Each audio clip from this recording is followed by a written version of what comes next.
किंमत 12 रुपये आहे. रस्त्यावर ट्रॅक्टर मधून जाताना कुणी एक ऊस घेतला तर शेतकरी हसून बोलतो, अजून घ्या, यात काय एवढं. परंतु मॉल मध्ये साधी कॅरी बॅग फुकट मिळत नाही. तो शेतकरी आहे. शेतकरी जगला पाहिजे, कारण कितीही इंडिया डिजिटल झाली तरी भाकरी काही आपल्याला डाउनलोड करून मिळणार नाहीये. शेतकरी जगाचा पोशिंदा आहे.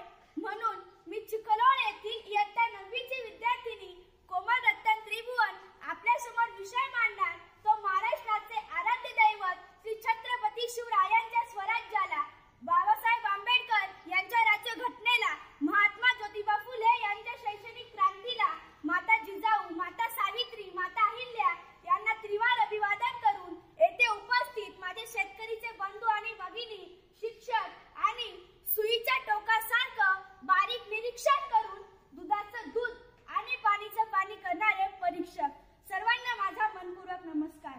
मी आज तुमच्या समोर विषय मांडते शेतकरी राजा उभ्या जगाचा पोशिंदा. मित्रांनो, माझा बाप शेतकरी राजा उभ्या जगाचा जरी पोशिंदा असला तरी आज माझ्या बापावर काय परिस्थिती आली आहे ते तुमच्या समोर मांडते. खुर्ची आणि टेबलाच्या मध्ये ढेरी तट्ट दाबून बसलेल्या साहेबाला सखाराम आदराने बोलला. ओहो, खुर्ची आणि टेबलाच्या मध्ये ढेरी तट्ट दाबून बसलेल्या साहेबाला सखाराम आदराने बोलला. धन्यवाद साहेब, धन्यवाद. तुम्ही गोष्ट समजून घेतली या दुःखाची आणि फाईल मंजूर केली साहेब पाण्यात वाहून गेलेल्या पिकाची. आभार, मनापासून आभार म्हणत हातावर त्यानं खडी साखरेचा प्रसाद ठेवला. ओहो, आभार, मनापासून आभार म्हणत हातावर त्यानं खडी साखरेचा प्रसाद ठेवला. तसंच साहेबाचे तंबाखू मळता मळता पाठीमागचा शिपाई बोलला, अय दैवान्या, आधी ऍडव्हान्स जमा कर. माहित नाही का तुला, साहेब पैशाशिवाय कशालाच तोलत नाही. आणि खडी साखर उचल. सरांचा डाएट चालू, त्यात गोड खाल्लेलं चालत नाही. 4 दाणे खडी साखरनं चालणाऱ्या डाएट मध्ये टेबला खालच्या नोटा खाणं बसल का? आणि फुल्ल झालेल्या डेअरी मध्ये अजून खायची ताकद असल का? हा मनातला प्रश्न सखारामना मनातल्या मनात घेऊला. फाईल मंजुरीत खिशातून 5000 गेले. फाईल बँकेत जमा झाली की तुम्हाला नोटा देतो. लागेल तर या वर्षी शेतात हरभरा पेरेल पण कांदा पेरणार नाही. लागेल तर या वर्षी शेतात हरभरा पेरेल पण कांदा पेरणार नाही. पण मायेची शपथ घेऊन सांगतो साहेब, ठरलेला हप्ता ठेवणार नाही. ठरलेला हप्ता ठेवणार नाही. चालतंय चालतंय, आठवणीने आणून दे, काहीच हरकत नाही. महोदय म्हणे चालतंय चालतंय, आठवणीने आणून दे, काहीच हरकत नाही. अरे तुला तर माहितीये आपल्या सहीशिवाय फाईल पुढे सरकत नाही. तुला तर माहितीये आपल्या सहीशिवाय फाईल पुढे सरकत नाही.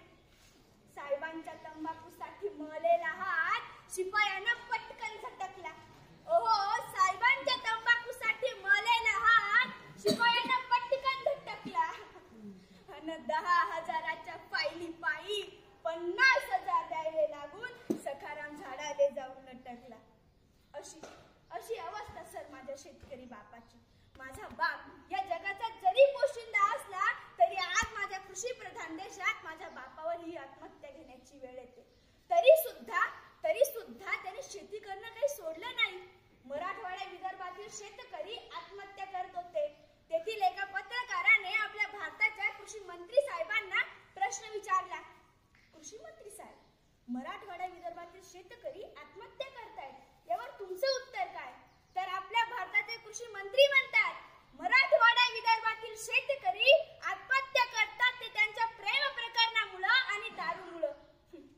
हाच पत्रकार, हाच प्रश्न आणि हेच उत्तर घेऊन मराठवाडा विदर्भातील एका शेतकऱ्याच्या मुलाकडे येतात आणि विचारतात त्याला, बाबा रे, तुझ्या वडिलांनी आत्महत्या केली ती प्रेम प्रकरणामुळे, असं आपल्या भारताच्या कृषी मंत्र्यांचं म्हणणं आहे.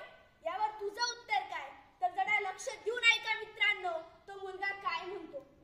बरोबर आहे साहेब, माझ्या वडिलांनी आत्महत्या केली ती प्रेम प्रकरणामुळे, हे बरोबर आहे. परंतु साहेब, कृषी मंत्र्यांना कळालेलं प्रेम ते बाया बापड्यांचं असावं, पण मला कळलेलं प्रेम माझ्या बापानं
शिवरायांच्या शाहू महाराजांच्या काळात शेतकऱ्याला प्रथम क्रमांक दिला जात होता.